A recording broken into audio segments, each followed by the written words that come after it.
Welcome to the Wolverine Digest podcast, the best spot for objective and authentic coverage of Michigan athletics. If you want open dialogue, honest opinions, and in-depth coverage of the maize and blue, this is the podcast for you. And now, here's your host, Brandon Brown, joined as always by Chris Breiler. I was going to start by saying go blue. Welcome on a fan-led Wednesday. Chris, I think Monday you sent me a screenshot of how it was popping off on Facebook. I know, I believe it was the biggest audience we've ever had on the YouTube page at the same time. Yeah, it was busy. As we got done, it was like over 1,000 comments, several thousand views at that point. So I'm hoping we can continue that tonight and get a lot of questions from everybody, because that was we need it tonight. We need it. We have nothing. Otherwise, that's what I was going to say. Like, we literally show up to Wednesday, and this will probably surprise most of the people out there, but we show up to Wednesday completely unprepared. There's no prep that goes into it. Brandon, he literally woke up from a nap, walked downstairs, and turned on his computer, and here we are. Like, this is it. It's all up to you guys at this point. It's all up to you out there. The nap was much earlier in the day, but it was a strong one. I'll put that out. I haven't took a nap like that in a long time. I typically don't nap during the day. I don't. But it was standby hit me hard. Standby hit me hard earlier today. There's no doubt about it. I have two topics written down in case we don't get questions, but that's it. Two things. So we'll see what ends up. We'll see what ends up happening. All right. So glad everybody could make it. I mean, while we're waiting for people to file in, and we are going to take a bunch of questions and stuff like that. Obviously, that's the whole point of the show tonight. Michigan basketball did play a game last night, Chris. It was on late.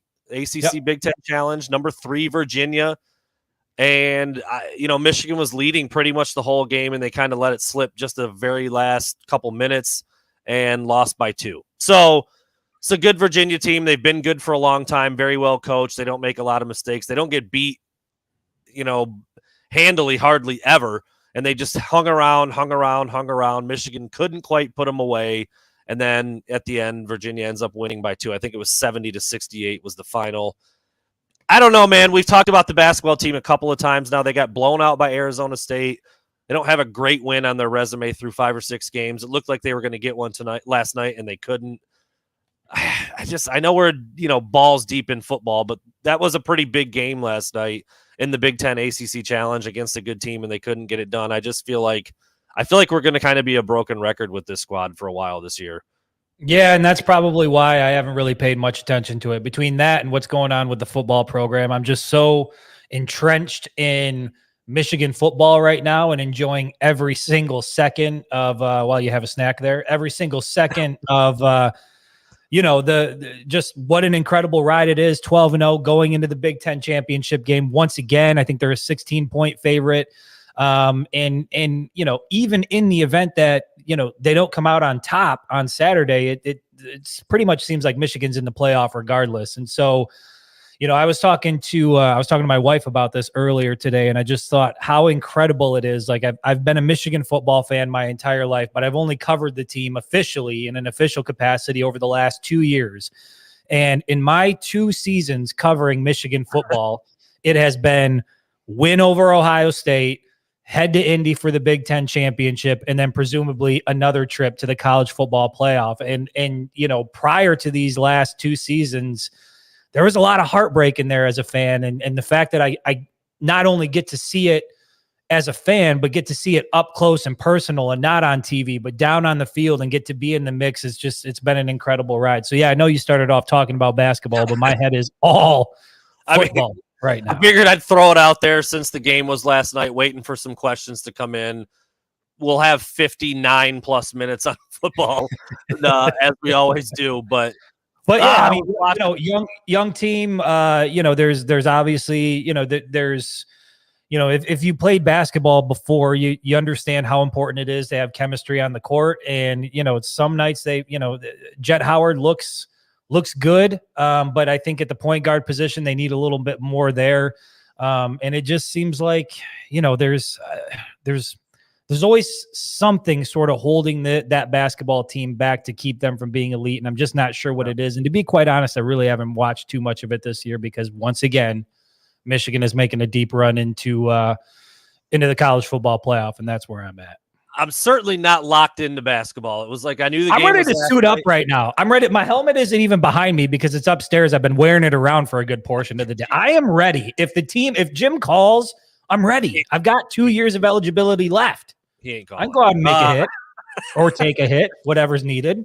I knew the game was on at 9:30 last night, and I'm sitting there and like I look over and it's like 9:47. I'm like, I guess that kind of tells you where I'm at with basketball right now. I did end up turning on watching the rest of it. Thought they were going to get it done. They couldn't. It is what it is. All right. Bigger fish to fry. Obviously, let's start going down through some of these questions. AJ Cooper, we are not in the woods this year. Your boys, Indy trip. Yeah. Your boys sprung up and got hooked up with the media hotel. I mean, it's not like free or anything, but we are in the I'm pretty much right across the street from Lucas Oil, going to have much better location proximity. I will say there is a small part of me that's sad. I mean, listen, when we did last year, the trip out to the Penn State game, and we stayed in a, I don't know what would you would consider that? It was it a house? It was above a bar. Yeah. There were like stab marks in the door. Correct. Incredible bar down below. Just the smallest little town I've ever been in. Can't even remember what the name of it was. And then the trip out to Indy where we stayed out at what seemed like a women's retreat. And I distinctly remember having a picture of Brandon peeking out the blinds in the middle of the night because we heard children's laughter coming from the woods in like the middle of the night. There was some creepy stuff going out there. So I'm a little bit bummed out that, we're probably not going to have that kind of experience, but there's also a big part of me that's happy to be right down in the mix. Yeah, we'll be right down in there, a lot closer. We were like an hour outside of Indy last year. We had to stay pretty far out. The place was actually fine. It was a little strange, like the setup. It was like cabins, and like you said, there was a women's retreat. It just made for a weird vibe. Just you, me, and about 75 women. It was fine. It was fine. And then like a church group or something. They were up at like 3 a.m. and me and Chris were like, we're being killed. This is it. Like, this is the end of our lives. And, we ended up. Anytime you hear people singing or being happy that early in the morning, it's concerning.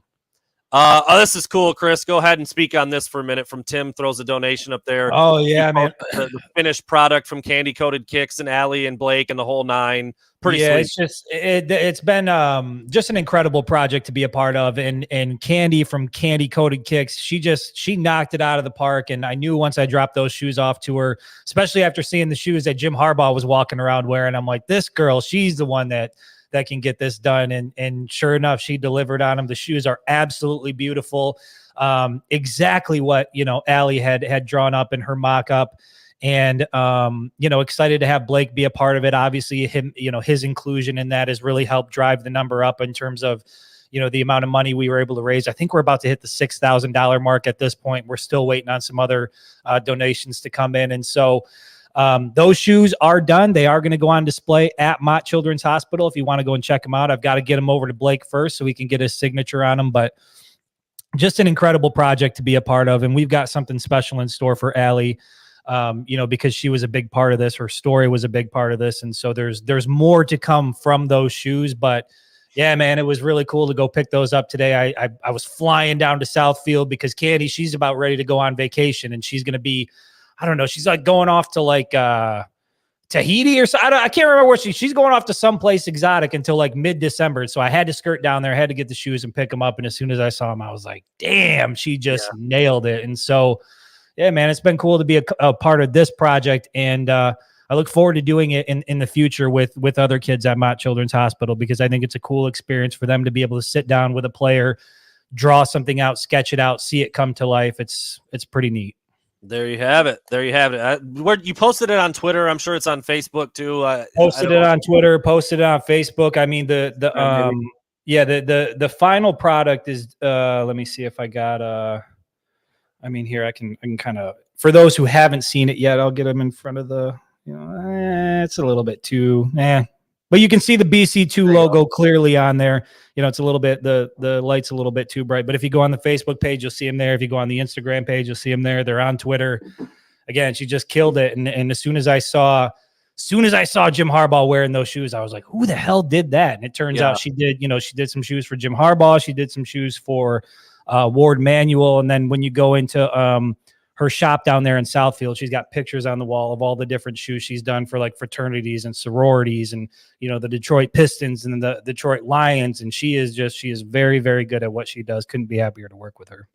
There you have it. Tony, we're just in honor of the Michigan State offseason starting a little earlier than normal. Finishes at a solid 5-7, $2 million a win. That's not well, I said this earlier. Like, I don't know how much he's really bumming. His bank account is certainly looking pretty good, but $100 million to not make a bowl game. I don't know. Never a good season when you have more players that receive what is it? What do you call those charges? Had charges pressed than charges pressed. Is that what it is? Wins. Yeah, and wins. Yeah, that's never a good, never a good year. That's never what when the folks over at Michigan State in East Lansing there were writing out the contract. I'm sure they were hopeful that there would be more wins than charges brought against players, but sometimes that happens in East Lansing. And again, shout out to one Mr. Tom Izzo for just completely going off the rails, missing the mark, and representing Michigan State very well. Guy, par for the course. It's not even a Monday. We'll throw it to him anyway. That's how deserving he is of that. Travis, the plan. We haven't set an exact time yet, Chris. We hadn't talked about this yet, but it is Saturday. We'll head down on Saturday. Yeah, we are going to head down on Saturday. My son has another soccer game at 8 a.m. So my plan is to go to the soccer game at 8 a.m. and then probably around 9 a.m. or so, I'm going to head straight down to you. We'll get in the car. We'll head down. It's about a 4.5-hour drive from there. Get to Indy a little bit early, unload our baggage. So I don't know what, if we leave your place at 10, that gets us there at what, 3 or so? Yeah. Let's just check in. We'll check in early in the day, get settled, find our bearings, see the sights and sounds a little bit. Get a little bit of that shrimp cocktail, maybe. Head back there. Yeah, dude. Head back there. You were not be honest about that. I hated it. I thought it sucked. I thought it was awful. I thought it was terrible. I know that St. Elmo's is like a famous place to go. You got to get the shrimp cocktail.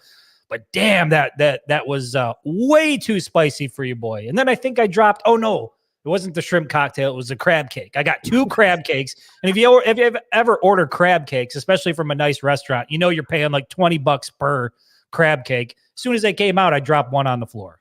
And actually, the first one you ordered was like blown out and overcooked, wasn't it? And you had to get another one. That one it was an ordeal. It wasn't Chris's best.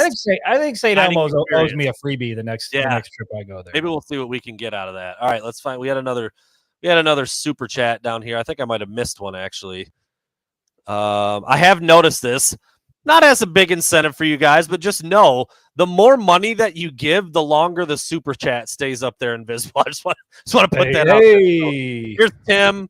Actually, I did already see that one from Tim. That was one we were just talking about with the Kicks for Kids. Or is that what you actually called it, Chris?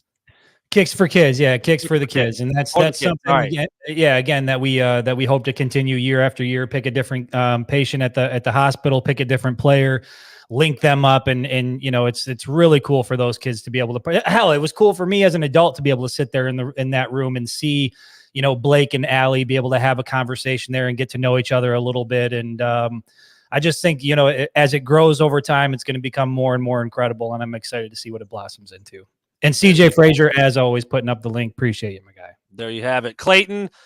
I don't know. We don't know what the plans are exactly yet. We've had a few people inquire about our location and our presence, Chris, while we're in Indy. So maybe we need to think about that a little bit. We can come up with something a little more official on Friday's show before we head down. But we'll be there several hours in advance. I mean, that's the plan. Then the game is obviously a pretty late kickoff, so we'll be staying the night in Indy, heading back on Sunday and getting back to waiting 3 to 4 weeks until Michigan plays again. Likely. I mean, if you look at all the prognostications out there and the predictions and the percentages, like, it doesn't matter what happens on Saturday, Michigan's going to the playoff. I mean, I'm not saying that to like set the tone. I think set the table. I think they're going to kick Purdue's ass and be 13-0 and have 100% chance of going to the playoff. But they're going regardless. And I saw some interesting tweets over the last day or two where it's like, what really, other than winning a conference championship and bringing home some hardware, it's kind of hard to come up with motivation for schools like Michigan, TCU, and USC. Because right now, they're in. And the only thing that can happen if they lose is they lose a spot in the playoff. Michigan probably not, but TCU and USC almost certainly would be out if they lose this weekend, which is kind of an interesting thing when you've got other teams that aren't even good enough to play in their conference championship, just hoping somebody trips up so that they can move into the top 4. It's kind of a weird deal. It is. And the fact that, and I don't know if we want to get into the whole college football playoff rankings thing, but the fact that Ohio State is sitting there at number 5, I think is absolutely ridiculous that they even have a shot at this point. But, in terms of what the motivation is for the team and the players, I put this out on social media. I think it might have been in an article. I don't know if it was in a regular post, but I mean, they have the opportunity. And again, we all are aware that they didn't play this many games years and years ago, but they have the chance on Saturday to become the first Michigan football team ever to win 13 games in a single season. And given the fact that a handful of guys made Michigan football history on Saturday against the Buckeyes, they got the 12-0 season going already. To get that 13th win and to do it in Indy, to do it in the Big Ten championship, to win back-to-back Big Ten championships, I think this team's going to be highly, highly motivated on Saturday. And I agree, Brandon. I think they're going to beat the shit out of Purdue. I know that Purdue has a veteran quarterback. They're a solid team, 8-4. They took Penn State, all the way down to the wire early on. They beat a solid Illinois team that obviously gave Michigan some fits. But at the end of the day, this team is just too good. They're the physical toughness, the mental toughness, and then obviously the athleticism they have. They're going to go down to Indy and handle their business. I have zero doubt about that. And then a guy like Jesse Minter, I mean, shit, they only gave up 3 points to the Buckeyes in the second half in Columbus. What do you think Purdue's going to look like? What do you think that game's going to look like in Indy? So whatever Purdue does in the first half, they better hope it's enough to hang on to whatever lead they can muster in the first half, because we know they're not going to do a damn thing in the second half. Yeah, well, and kind of a somber topic. You mentioned Aidan O'Connell, the quarterback for Purdue. He's actually dealing with the death of his brother, which is, I think, happened within the last couple days. I mean, I don't even know if like toxicology reports or the autopsy stuff is done. And there has been a little, some thought that he might not play, which I that sucks. I mean, I hope he does. It's terrible for him, for his family, and everything that they're dealing with, and the timing of this right now, obviously. But yeah, I mean, that it wouldn't be crazy for him not to play, given what's going on and what his family is dealing with. So you hope that he's got, enough support to make the right decision, whether it's to sit it out or go out there and play and try to deal with the emotions and all that. So, I mean, that's certainly a horrible, horrible situation, much bigger than football, but it does have an effect of what takes on, an effect of what will happen on the field. So we'll see how that ends up playing out. I saw somebody mention it in the comments. I apologize for not giving you credit. I can't find it now, but there has been some chatter that he may not suit up in this one because of the tragedy in his family. So, we'll see what that ends up looking like. And obviously if Aidan O'Connell doesn't play, though, like, it's a huge blow to a pesky Purdue team that can throw the ball around a little bit, can score some points. And I wouldn't, even if he was, completely clear to play and ready to roll and 100% and all, I'd still pick Michigan to win pretty handily. But without him, it does change things quite a bit. So, thoughts and prayers to his family. Like, that's much bigger than the game, obviously, but there is some on-field impact if he doesn't suit up and can't give it a go. So we'll end up seeing what happens with that. Clayton, thank you again for another donation, man. And to answer your question here, we talked a little bit about this on Monday. It was one of my burning questions for Chris. I mean, it kind of feels like at this point, if Blake Corum can play later on, he sits, right? I mean, let him sit, let him rest. I mean, Donovan showed that he can carry the water. He can be the guy. JJ McCarthy, much more involved, running the ball a little bit, finally connected on some deep shots. You've got all the receivers making plays over the last week. I think it just kind of makes sense to let Blake sit it out and try to get better for the playoff. Yeah, that's where I'm at. The fact that he could only make it 5 plays last Saturday before having to come out. And it was the same thing I said about Mike Morris going into the Ohio State game. And you saw him try to give it a shot.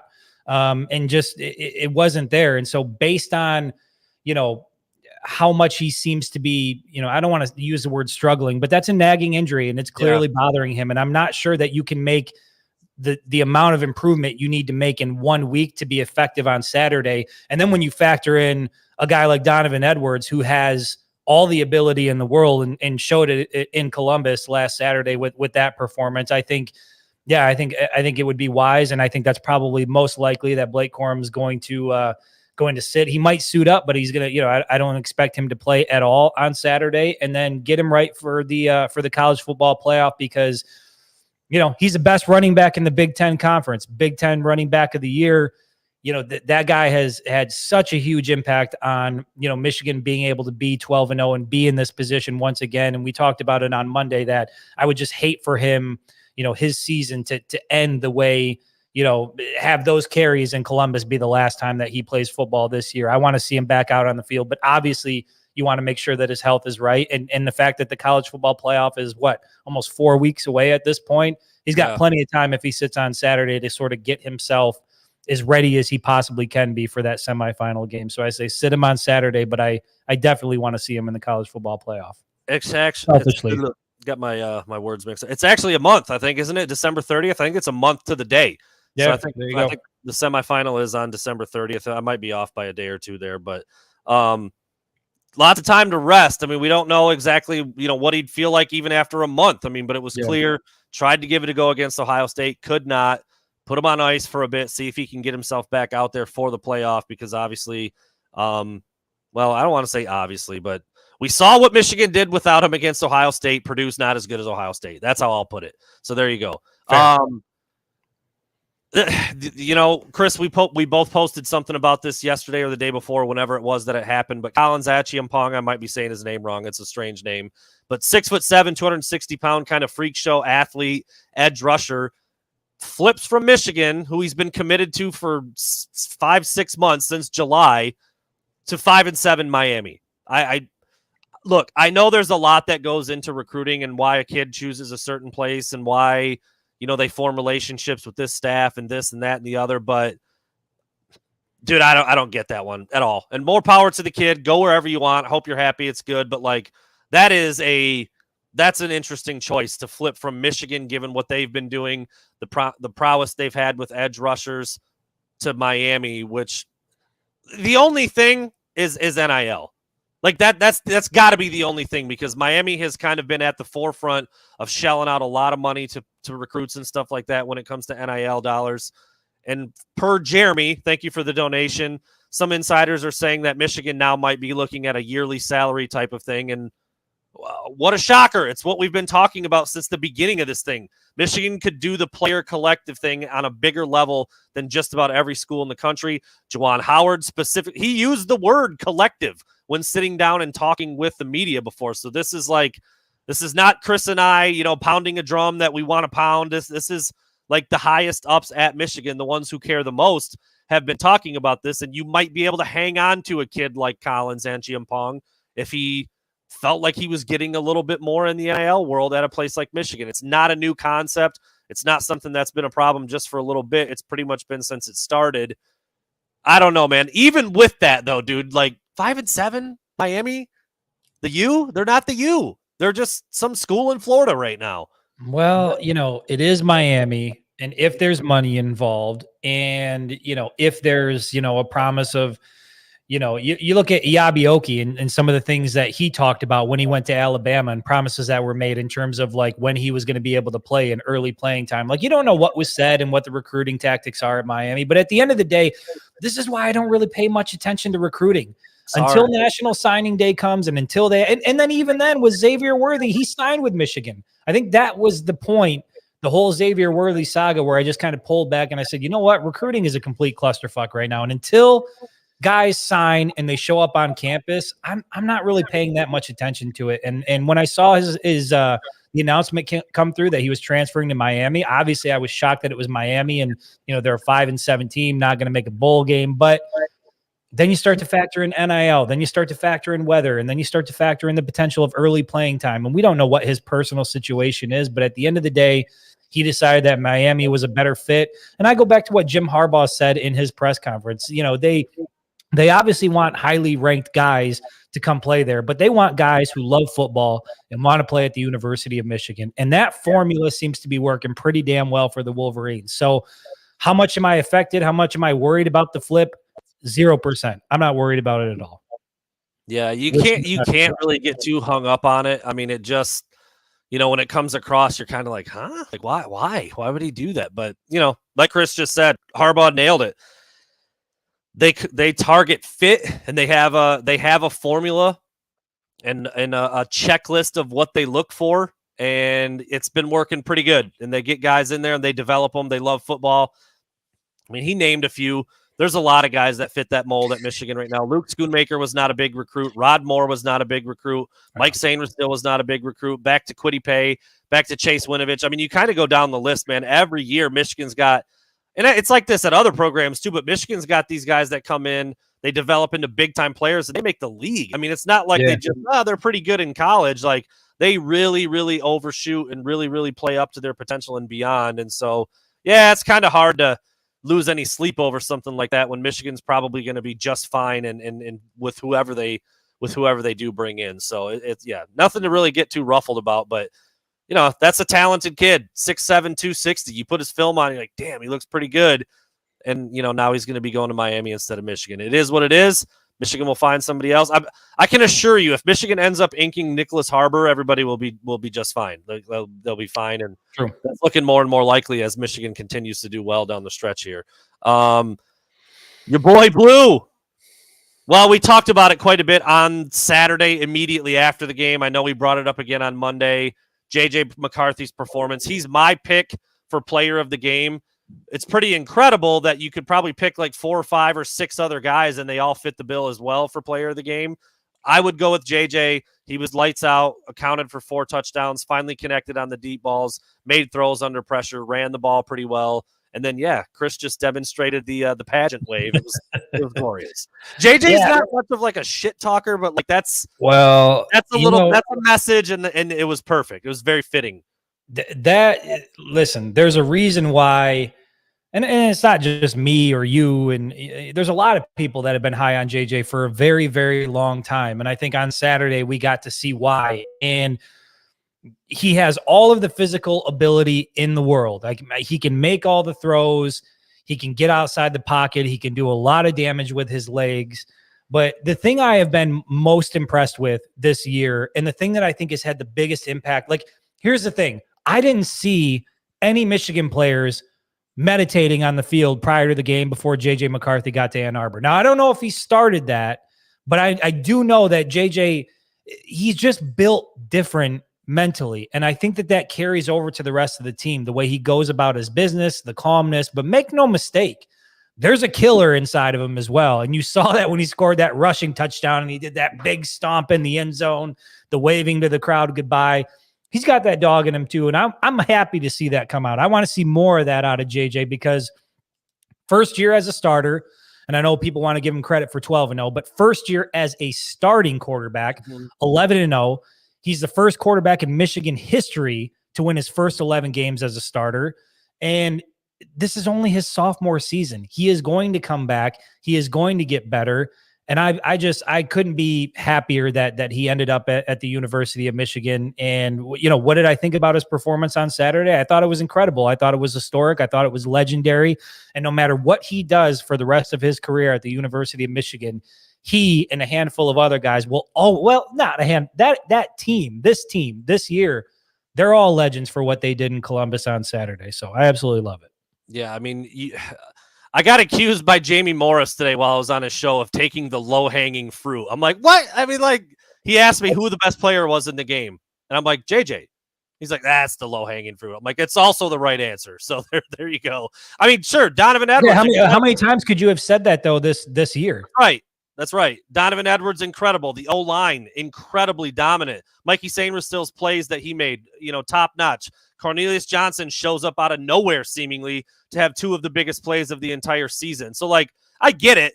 But, dude, people have been clamoring for a game like that from JJ all year, and he delivered it on the road on the biggest stage of in the country, the whole season of college football, and he did it he made it look easy. Like, he made that day look easy. And again, Chris just said it. Young quarterback, man. 11 starts under his belt. That's it. On the road, trailing in Columbus, crowd was nuts, environment was crazy, and he didn't flinch. I mean, he just not at all. I was nervous down on the sideline after Ohio State scored that first touchdown. You were down there with me, and we looked at each other and we were like, ah, shit, here we. Yeah, that's not part of his DNA. That's not part of his mental makeup, and so. Yeah, to see his progression this year as a sophomore and to know that I think he's probably going to be one of those guys that sticks around, not just next year, but possibly even the year after. I think that being a captain on this football team is something that, is probably going to be something that means a lot to him. So we're lucky to have him. Very excited to have JJ in Ann Arbor. And that performance on Saturday was legendary. Legendary performance from Mr. McCarthy. Yeah, there's no doubt about it. Sean Bennett, I got a lot of 12-0 comments yesterday. A lot of people wanted to say, well, JJ's 12-0. He's 12-0. Well, the whole damn team's 12-0, but he's not 12-0 as a starter. Yeah, he didn't start the first game. That's just the He threw 4 passes in the first game. Granted, he was 4 for 4 for 30 yards, and then he had a touchdown run. That's great, but he didn't start. He's 11-0 as a starter. His Michigan record will be 11. I mean, officially will be 11-0. I mean, that's just what it is. It's fine. It's not a big deal. He won the job after that and never looked back and hasn't lost a game as a starter. It's pretty awesome. Doesn't matter really what numbers in front. When you got a 0 in the other column, you're doing all right. So I think it'd be just fine hearing that. Apparently, there's a little buzz going around, Chris, right now. I see some people putting it up here. It's official from Eric All that he is returning to Michigan next year. I haven't seen it from. Yeah, he put something up on his Instagram account. Okay. Yeah, he put something up on his Instagram account. I think it was yesterday, maybe even the day before yesterday, saying, be back on the field soon.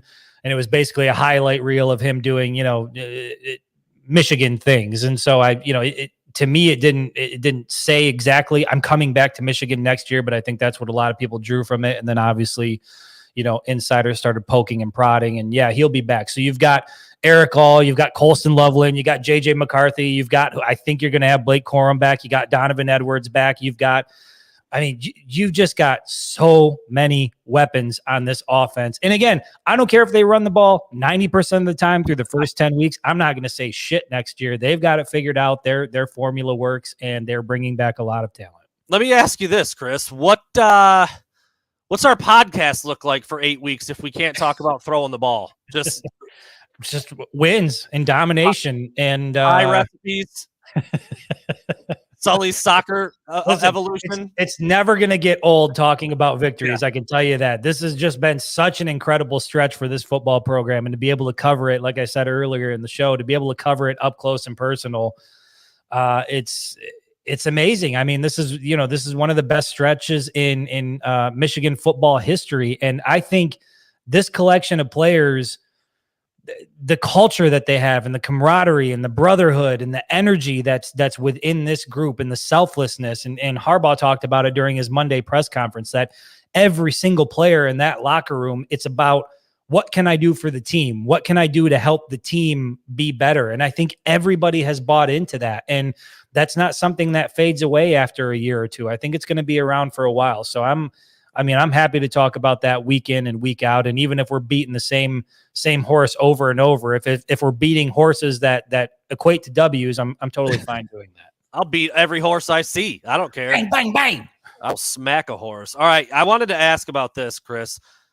We haven't really dove into this. I haven't done any digging myself, but the rumors and the buzz has been out there for a little while that Braylon Allen, the big-time running back from Wisconsin, might be looking at Michigan, or Jim Leonard, the interim head coach, said that other teams were tampering with him, and he kind of hinted that Michigan was one of those schools. Then Braylon Allen went out and said in a public press conference or a public interview that he hasn't heard anything and he doesn't know where the rumors are. I don't know. Look, I don't really care that much if Michigan was asking him or if he was. I don't care. I don't really care about that. My question is, if he wanted to come and you already had Blake Corum and you had Donovan Edwards and you have a second year of CJ Stokes, do you really even need him? I mean, he's a great player. Is this one of those things where it's like, dude, you'd never turn away really good players? Bring in all the talent you can. Or is it upset the apple cart a little bit when you see what this room has already done? Again, a lot of hypotheticals, moving parts here. Blake Corum has to come back, the health, all that good stuff. But, I mean, just the thoughts of adding a back like that. as long as he's content playing whatever role it is he's going to play, especially if Blake comes Fair. back, I'm totally fine with it. And I think that, that's probably a big, and Jim Harbaugh talked about it. He was more so talking about, somebody had asked him, like, in recruits, what do you look for? And he said, I talk to the coach and I try to see their body language, and it's about the personality more so than anything else. And I think if Braylon Allen fits the mold of what Jim Harbaugh is looking for, and there's mutual interest, and he's willing to play whatever role he will have on this team, then sure, that's fine. But yeah, they're loaded. I mean, CJ Stokes is a good running back. Blake Corum, best running back in the Big Ten. Donovan Edwards has the ability to be, just like Blake Corum, Heisman Trophy type stuff I think you can see out of this kid. So they're loaded at that position. But I mean, hell, you can never have enough weapons, especially when you get a guy like Blake Corum that goes down late in the season. You get a guy like Donovan Edwards who battles injuries all year and has basically 2 games that, he explodes, Penn State and Ohio State, which, those were 2 premier games where it really needed something out of the running game. So yeah, I'm not opposed to having a lot of weapons, but again, it's going to be, whether or not he's content with playing whatever role he's going to have, big or small, at the University of Michigan. I'm not worried about whether or not he comes or not. I'm more so worried about, Blake Corum's health and getting him back next year. There you are. Okay, so here's put a bow on this Collins Achiampong thing. He may have said, I guess, I didn't hear this, but on a Twitter space, so it's actually him speaking, that Michigan wouldn't take care of his family. I mean, it doesn't get any more cut and dry than that. I mean, like, if that's what it is, cool, man, go get your bag, I guess. I mean, if it really is going to help your family situation, you can't knock a kid for doing that. But again, it kind of comes back to the collective thing, getting Michigan players paid. Juwan Howard talking about it, Hunter Dickinson talking about it. Like, it's been out there. It's been discussed. Okay, but do you want to pay a kid like that $100,000 right out the gate? I don't care. If it's not here's the thing. For a while, I didn't care. For a while, it didn't matter to me. And I think even Mozzie Smith said it in the Big Ten media days leading up to the season, is that, we're not worried about what's happening with other people's pockets, like that's their own business. But I do think when you start offering kids like that $100,000, I think it's difficult to keep that from making some sort of impact, in the locker room when there's other guys who aren't making that. Ask Jimbo Fisher in Texas A&M how that's working out. There you go.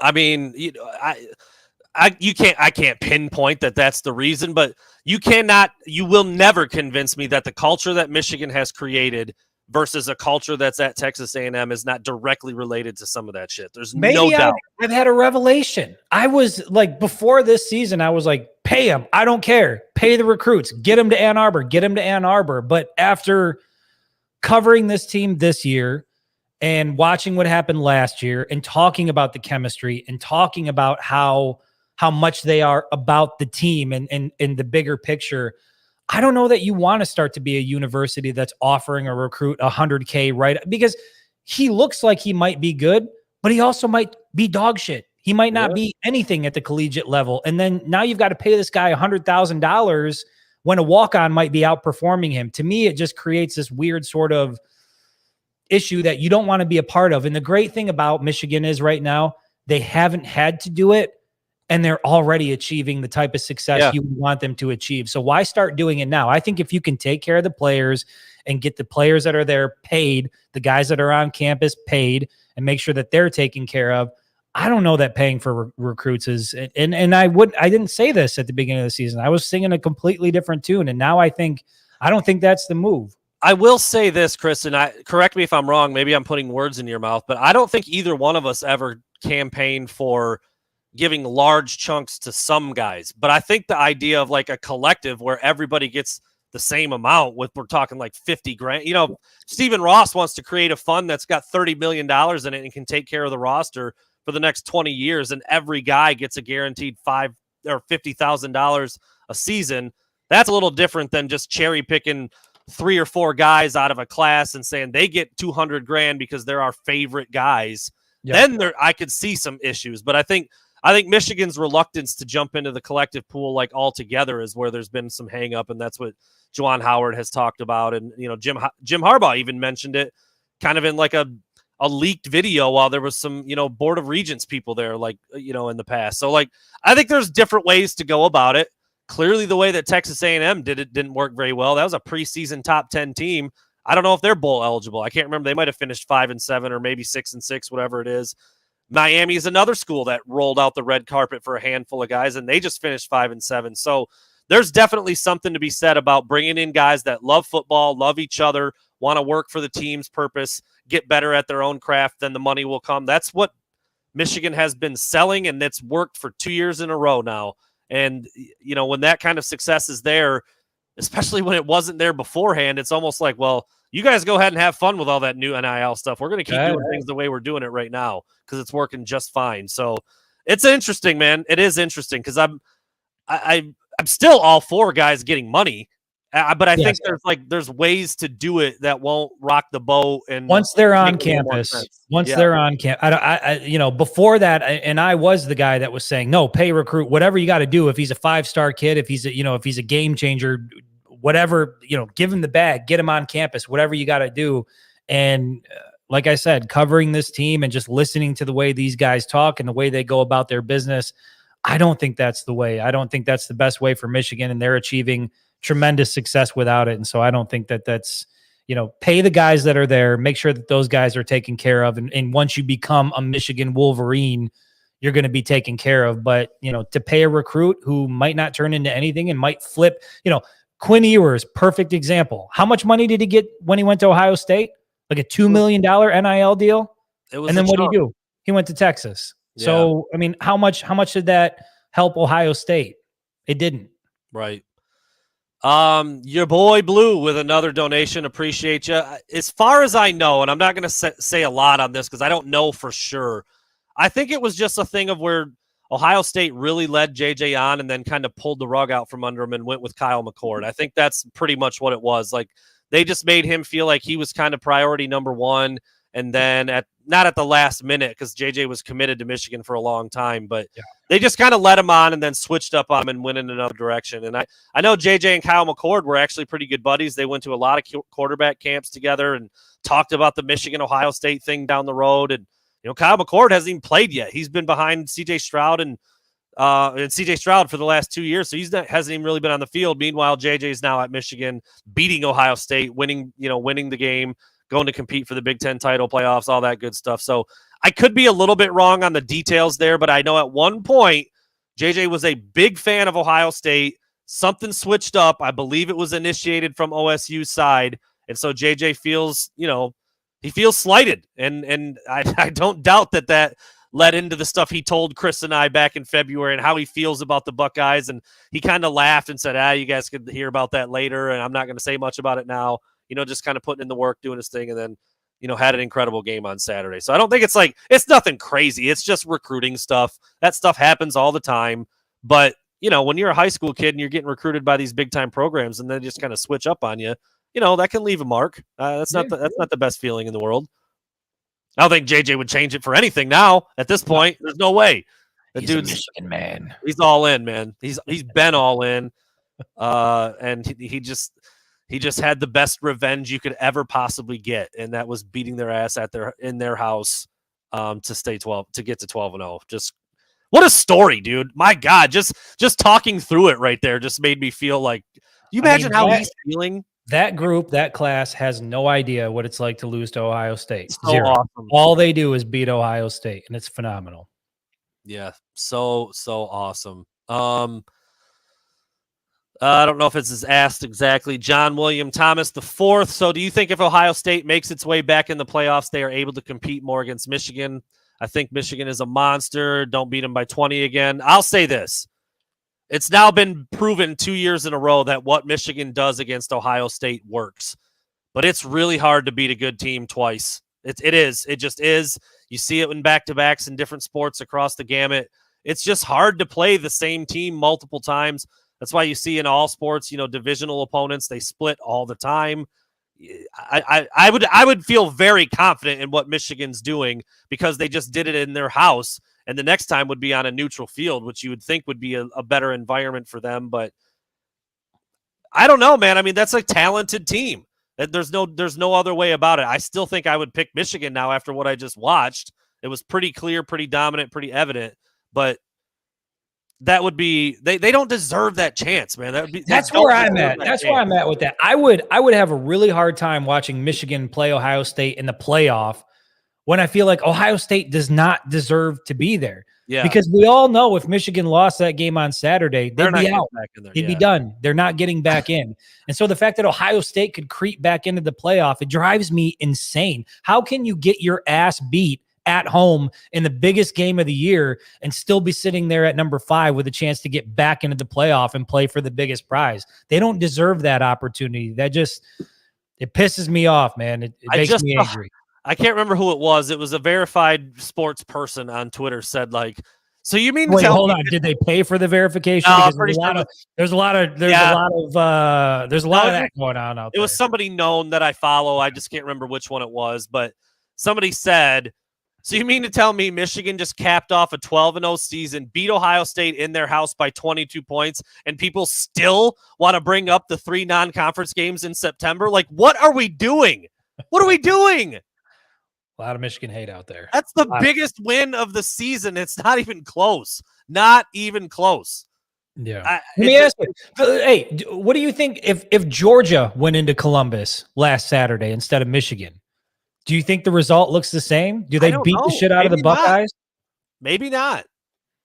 I mean, there's no question that was the biggest, most dominant win of the entire college football season. And for Ohio State to be on the losing end of that, they've got no business being in the college football playoff, regardless of what happens in some of these conference championship games. I think you get beat that badly, you're out. You're done.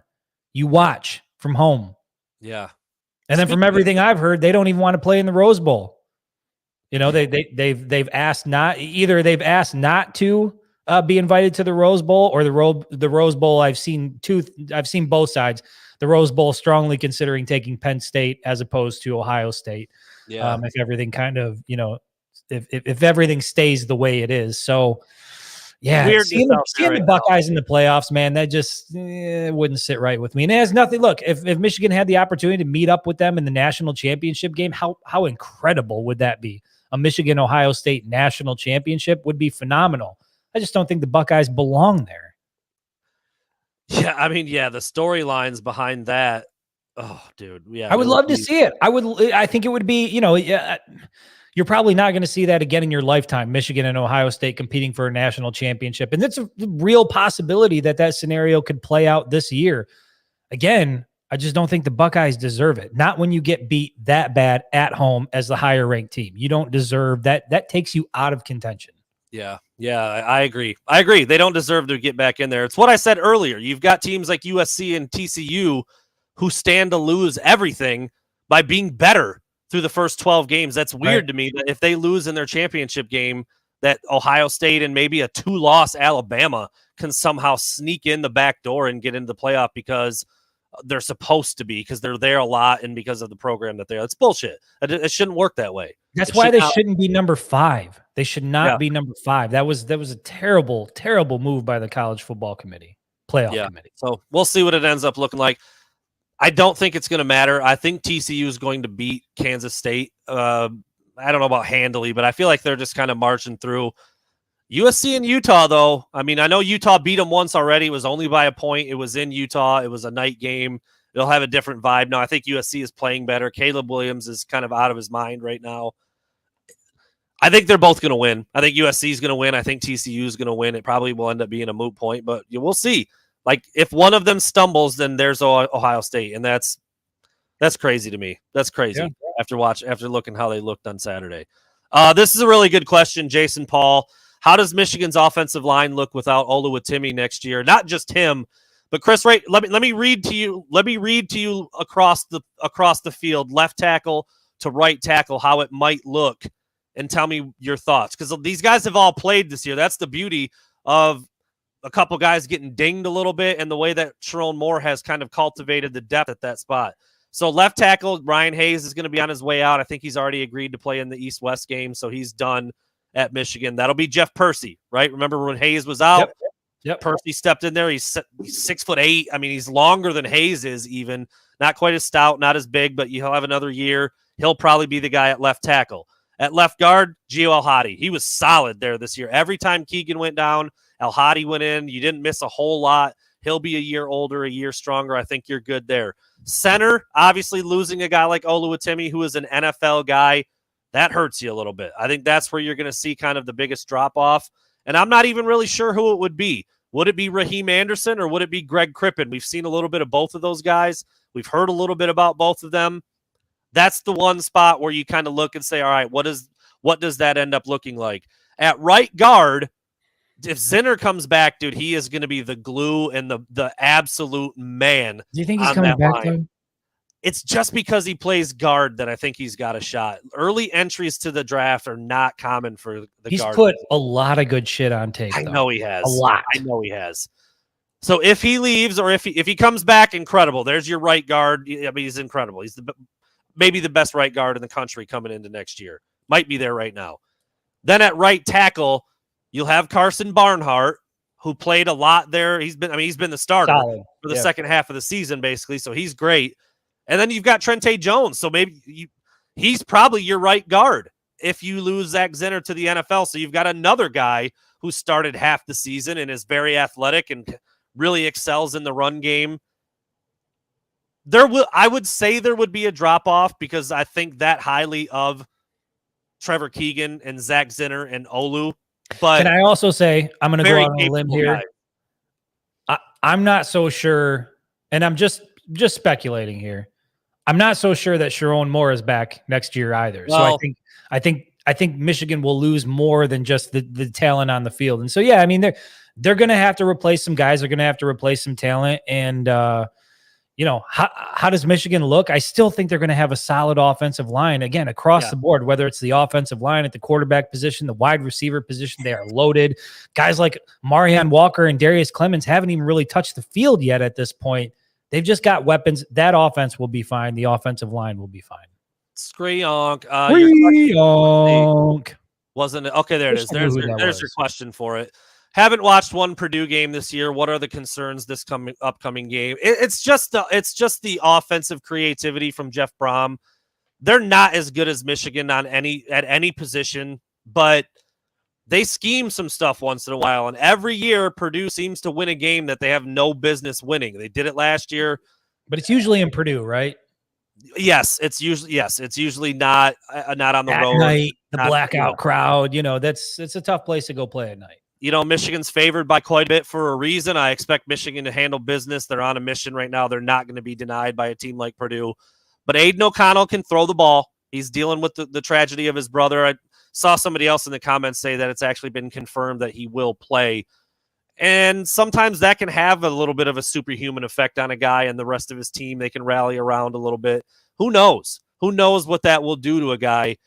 But they're just not as good as Michigan. I mean, period. They're just not as good. So I'm not worried about it, but you got to show up. You got to play. It's still the Big Ten title game. They're there for a reason.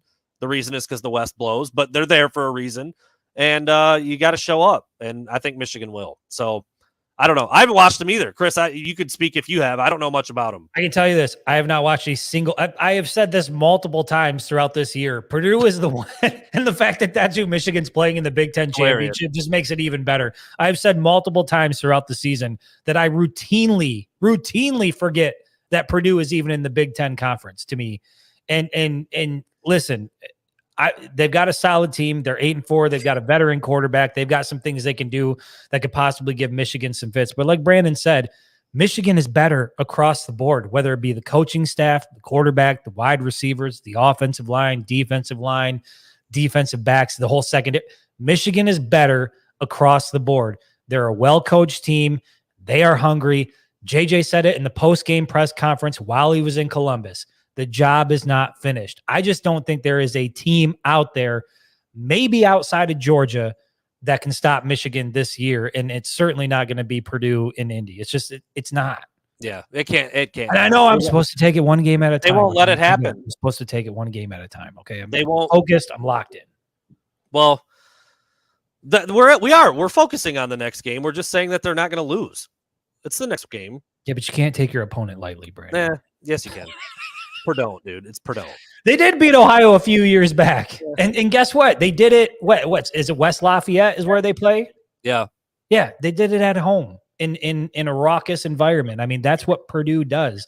Indy is not that. I mean, look at, would you rather play Iowa in Indy or would you rather play them in Iowa? Like it's a different set of circumstances. And so, yeah, I know that Purdue has a history, especially against Ohio State, of making things difficult. It's just not going to play out in Indy like that. I really don't think so. Yeah. Here's one from Chris Fields. If Rosie's not going to Indy, is she going to make it to Arizona, dude? Holy hell. We better leave this. You know what? We got to figure out what Rosie's next move is, because I can tell you this. It is wildly inconvenient and expensive to have a 30-foot piece of machinery that you're trying to park, especially, I mean, not just around Michigan, but then when you take it on the road and you're trying to find places, around those stadiums, it's difficult. Listen, if it were up to me, I'd have Rosie at every single game. We would be posted up right outside the stadium. But the reality of the situation is there are just not a lot of places that are very accommodating for something like that. So we'll have to talk about that. I mean, I want to get her out on the road again. I mean, shit, the last time she went to a road game was it Iowa? The last time? Yeah. That was the last time. Yeah. So like mid-season. Well, I'm running down the road trying to loosen the road. She wants to run. I got 7 women on my mind. 4 that want to hold me. All right, anyway. Yeah, that's a long-ass trip. That is a long trip in old Rosie right there. But, me and Chris had high hopes. We've said it multiple times now. We're a little snake bitten. I don't want to be stranded somewhere in the middle of who knows where from here to Arizona. Good Lord. I mean, the problem is it's not like you can just call a regular tow truck and take it to a mechanic and have it fixed. Right. There are only certain places that will work on an RV, and there are only certain kinds of tow trucks that can haul an RV. And the short of it is it all equates to thousands of dollars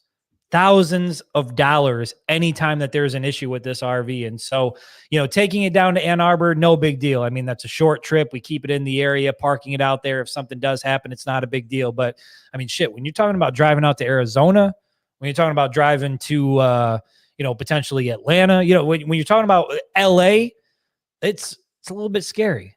Hey, that's right. That's right. Michael Allen, Uncle Mike. Uncle Mike 19 is seared in my brain for a maybe we could commission Uncle Mike to come on the trip, a little in-house mechanic.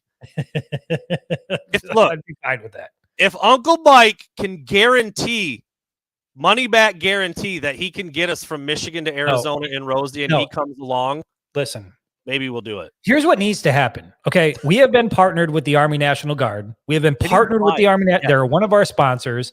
And I have yet to get a helicopter ride to a game. I'm struggling to come to terms with that. And if there's ever a time for the boys to get a helicopter ride out to one of the games, surely it's for the college football playoff, right? Like it could even be as part of the flyover. I don't care. Like as part of the flyover, I'll just parachute out down onto the field with my camera, whatever it takes. We need a little help from the Army National Guard and get into some of these games in style. Poor Chris Fields, he says, I've now asked this twice on a super chat. It's now a $15 question. Can you please answer it? See, that's my strategy. I just ignore it a few times, get a couple more dollars in there. All right, sorry about that, Chris Fields. What's the likelihood that JJ's passing success is now leveled up the norm, or was it just a very well-timed blip? This is what we wanted to see all year. I felt like the misses were the blips. Yes, this is the norm. You needed a game like this. You needed a game like this to find your mojo, to prove that you could do it. And they did. And they did it on the biggest stage, the biggest game of the year. And I do think that sets the tone for how they are going to perform throughout the remainder of the year. I mean, you're telling me when Cornelius Johnson has a ball thrown his way for the remainder of the season, he's not going to have uber confidence that he's going to snag it and take it to the house. I mean, when JJ drops back and he's got to throw one deep, that he's not going to have extreme confidence that he can hit his target down the field. If it's Colston Loveland who gets over, or whatever the case is, right? You needed to have a game like this. And the fact that they did it in that environment, no, I don't think it's a one-time flash in the pan sort of thing. I think that this is what we've all expected. And here's what I want to say. When we were talking about wanting to see Michigan have more of a passing attack during the season, what we saw in Columbus was what I wanted to see. I didn't need them to be Texas Tech. I didn't need JJ to throw the ball 50 times a game. Like, that's not what really we were asking for. It was just, can you show that you're dangerous through the air? Can you complete a handful of deep balls down the field? Can you score touchdowns through the air? And I think you saw that in Columbus, and that type of thing is going to carry over in Indy. It's going to carry over in Atlanta or Arizona. And I think it's going to carry over in LA when Michigan is playing for a national championship. I truly, truly believe that the Michigan Wolverines are going to be in the national championship game this year. And I think that the way JJ plays and what they did in Columbus is going to be a big reason why you're going to see more of that. How fucking awesome is that, dude? The national championship game. And not by squeaking in, not by the committee sort of like trying to force them in because Michigan belongs there. It's going to be because Michigan, honestly, probably the best team in America. Yeah, they're in the discussion. There's no doubt they're in the discussion. Sean, which coaches do you think Michigan loses? Undefeated teams always take a hit. Jim Harbaugh's teams take a hit a lot. I've talked about this on Jamie's show today too. Either good or bad. There's been a pretty significant amount of turnover at under Jim Harbaugh's watch. Like, his staff year to year has lost some dudes. Like I said, whether it's been for not the best reasons in the world to a guy like Mike McDonald, who killed it and is now the DC for the Baltimore Ravens. I think there's a couple obvious answers. One being Sharon Moore, who we just talked about. The dude is as sharp as they come. He killed it as a tight ends coach. He killed it as an O-line coach, and now he just did it again as an OC. I don't know what Jesse Minter's future is, but he's now a Broyles Award finalist, and if he wins that award, which I think he might just end up winning that award, he's going to be in the look for, I don't know, man. I don't know if you don't get a better level of a job, but if someone wants to pay him more, that's hard to turn down. He also has an NFL background, so maybe he gets, tabbed by somebody as being a DC at the next level. And there's, Mike Elston. Jay Harbaugh has been thrown around a little bit as maybe Western Michigan's potential new head coach. Mike Elston thought that he got passed over a little bit by Marcus Freeman. He's had aspirations of being higher up on the totem pole, a DC, an assistant head coach. So it almost the problem at Michigan is that they've got so many good dudes. Yeah, and they're winning. So it almost felt like Monday during that press conference with Jim Harbaugh when he specifically singled out Sharon Moore and said he is beyond ready to be a head coach in college football. It almost felt like he was setting the table that Sharon Moore is about to be a head coach somewhere. That's the impression I got. Now, whether or not that happens, I'm not sure, but Jim Harbaugh went out of his way to single out Sharon Moore and said that guy is ready to be a head coach at the collegiate level. Well, I'm not going to ignore this because Nick just did give us a $10 donation. I'm a little uncomfortable with the oh no! Oh god! The nickname here. Well, I'll just read it as JJ McCarthy. JJ McCarthy's performance was not a blip. We've seen him make beautiful throws down. I inserted beautiful there because that's true. He is that guy. That's why he was recruited. That's why he was one of the best quarterbacks in the country as a recruit. That's why he has made some of the best throws we've seen from a Michigan quarterback in several seasons. I mean, dropping it in the bucket, 50, 60 yards down the field. The one to Dalen Baldwin last year was otherworldly. Incredible throw. The one to Cornelius Johnson earlier this year was an absolute NFL throw. The kid's got it. The one to Roman Wilson against the Buckeyes where he came in and he threaded last year, defenders there. An incredible throw. Yeah, there's nothing about JJ McCarthy or this passing game that's a blip. It's just how long was it going to take for things to come together? And again, I don't know if this is true. I'm just speculating, but I do think that not having Blake Corum put this offense in a position where they had to do some things that they might not have had to do otherwise. And when you can't lean on a guy like Blake Corum, you got to try some other things. And it turns out they're pretty damn good through the air. So I think that's going to stick around for a while. Yeah, I'm not a huge fan of the nickname. I don't like that. Porn performer, perhaps? What is that? Jesus. Yeah. What are we doing here? Motown, D-Town. Thank you for that donation. I mean, yeah, dude. Semifinal in Arizona, championship in LA at SoFi. Like, great deal for the West Coast fans. Not so great for you boys here in the Midwest who got to make that trip. But you know what? It is a great deal because I'd love to get back out to the West Coast. It's been a minute since I've been out there. Looking very much forward to whatever it is, whether it's the semifinal, obviously the national championship. Can't wait to see what's in store. Yeah, dude, it just sounds so fun. It just sounds so fun. Just having a great time. Just having a great time. Be in Arizona for a week, be in LA for a week, doing it big.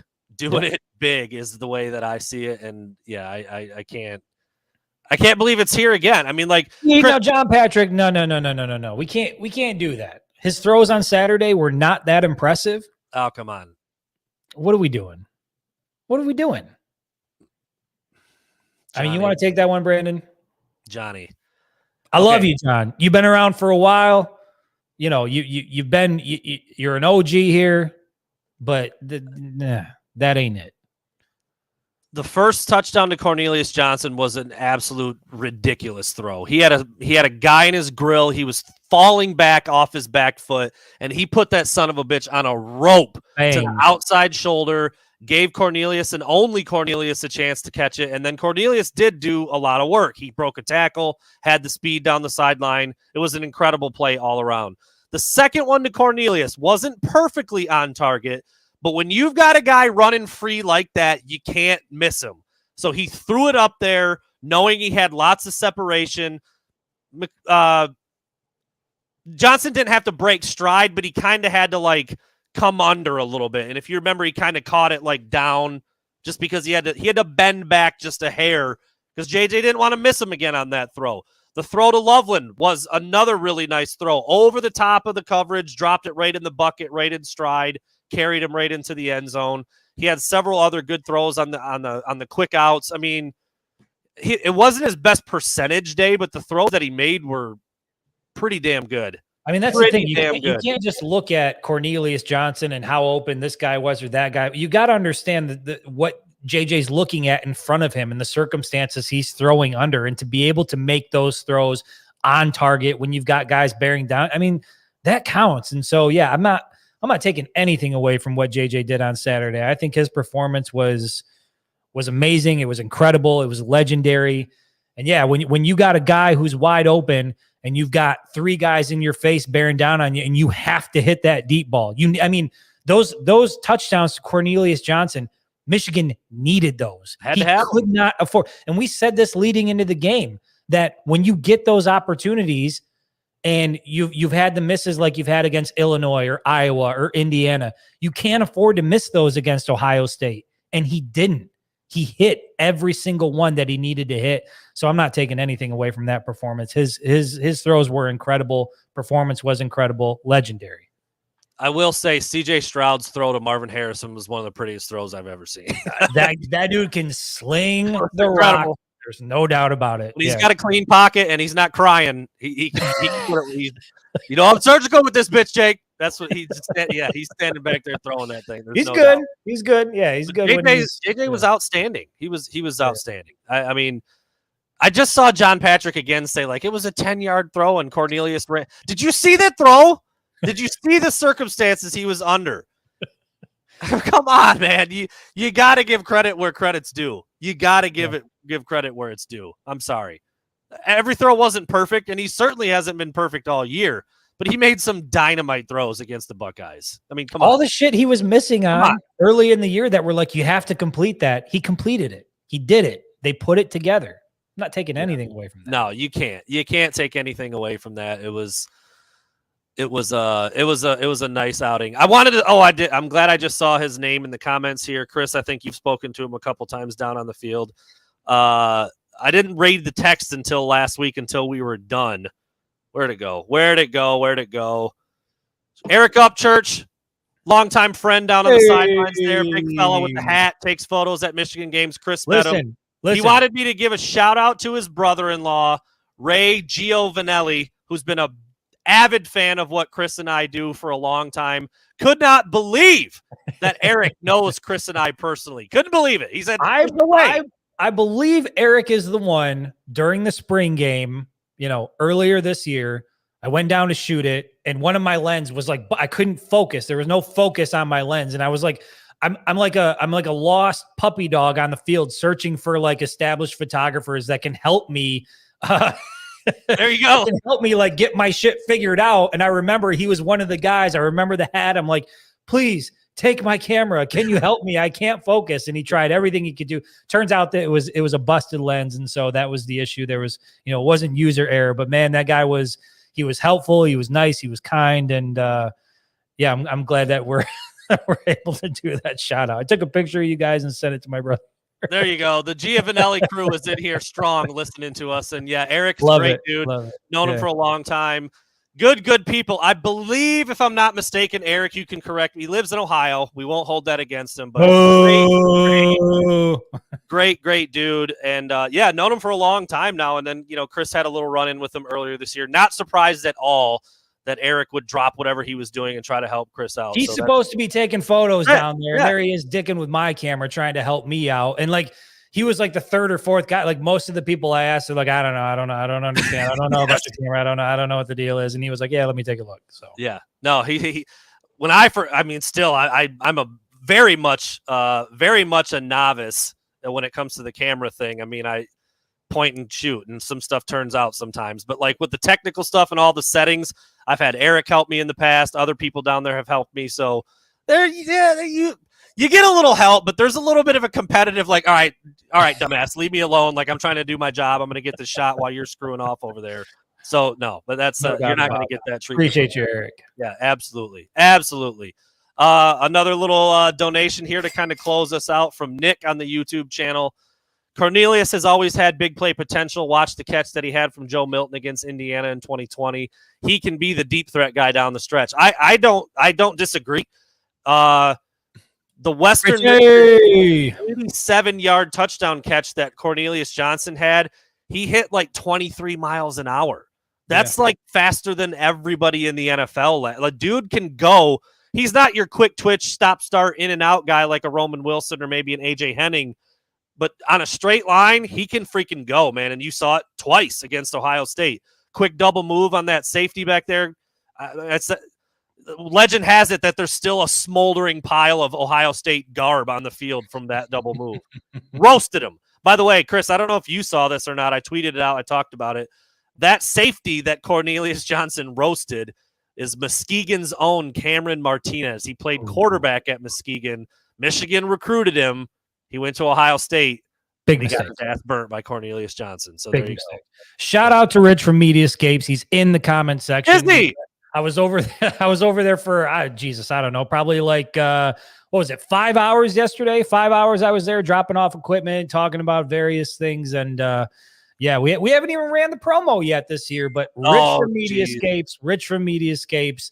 I mean, you know the deal. They take care of us. The microphone I'm talking in, the soundboard I'm using here, it's all from Mediascapes. They always get us right and keep the show moving along. And so I appreciate you, Rich, everything you do for what we're trying to do in our efforts, man. You've come through in the clutch big time this year. And I look forward to working with you again next season. So there it is. Mediascapes, 810-410-4737. Next to Rock Bottom, which maybe Rich can clear it up for us a little bit better. Or Sharky's. If you're over in the area, Sharky's is a nice sort of bar restaurant area. It's been there for a little while. I mean, look at that. Look what they did to our.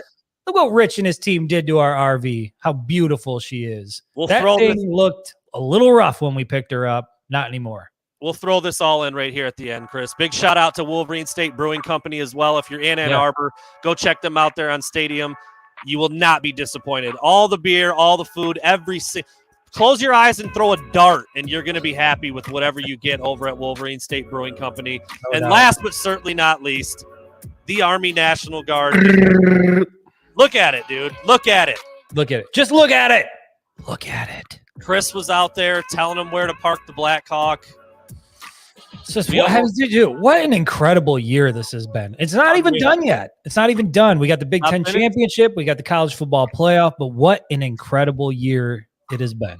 Is job finished? Job's not finished. Job's not finished. Job's not finished. Job's not finished. Yeah, little ode to Kobe Bryant there in the press conference. I think we talked about that on Saturday and Monday, but Cornelius Johnson was even up there like making the facial expressions like Kobe. Yeah. For those who aren't up on that, everybody's like, what the hell is Cornelius doing? Why is he making those faces? They were literally reenacting the Kobe Bryant moment of saying the job's not finished. JJ took his hat off. Cornelius is making the faces. Donovan's doing whatever Donovan's doing over there. I mean, it was a scene. These boys are ready. These boys are locked in. It's gonna be a big dub in Indy. Big dub in Indy. That's what I see. Dub in Indy.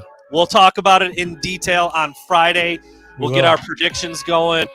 I'll come up with 5 things. You know what, Chris? Listen, in honor of the Big Ten Championship, I'm going way out on a limb on Friday's prediction. Please do. And here's what else I want to play on Friday, because we didn't do it. A lot of people were asking, where the hell was your concert? Where was, the songs you were supposed to be singing on the way home? Your boys did sing some songs on the way home. I didn't put the video on social media yet. So if you join the show on Friday, we'll post the video of Brandon and I going in hard on a song on the way home from Columbus. We went in. You get to see that video on Friday. Will we be copyrighted though? I'm worried about that. There's a chance. Chance, but the people on live, they'll hear it. Yeah, true. So that's true. Live, you'll hear it. If you tune in with us, you'll hear it. It might, Get your wallets ready. Get your wallets out, because listen, I'm not even joking. Like, I was truly singing, we were giving it my all. Brandon was giving it his all. I think it was a pretty good performance, actually. It's hard to tell who was the actual artist and what voices were. It all just melted together so well. I'm gonna drop a small hint, Chris. I think it's okay. This isn't like groundbreaking. You couldn't tell where Chris, myself, or Usher started and began and finished. Sorry, you couldn't tell. It all came together. Friday. That's all I'm gonna say. We'll play the video. I just felt like a skeezy pastor just now. Like, pass the plate. Get the plate over on that side. We need it. Get it. Get the plate down in front. Pass it around again. Run the music again. We got another one? What a joyful ride home that was. I can't wait to share it. Well, I hope we get to do. Oh, Mark Hammond, you dog, you dirty dog. Mark Hammond. All right, everybody. You heard. I mean, if that's not reason enough to come back on Friday, I don't know what is. I know a lot of you. Look, we are in the 200 and 300 people watching this show. It always dips down on Friday. I don't want to see that shit. We need a full audience for the concert. The eve of the Big Ten championship game. If we're going to play the concert on the way home. And if you're lucky, maybe we do a little unplugged set on the show. I don't know. I just we'll see what happens. But thank you for tuning in tonight. We will see you on Friday at 7. Can't wait. The night before the Big Ten title game, Chris and I will be heading down to Indy on Saturday. What a time to be alive, man. Chris, always a pleasure, man. Always a pleasure. See you, everybody.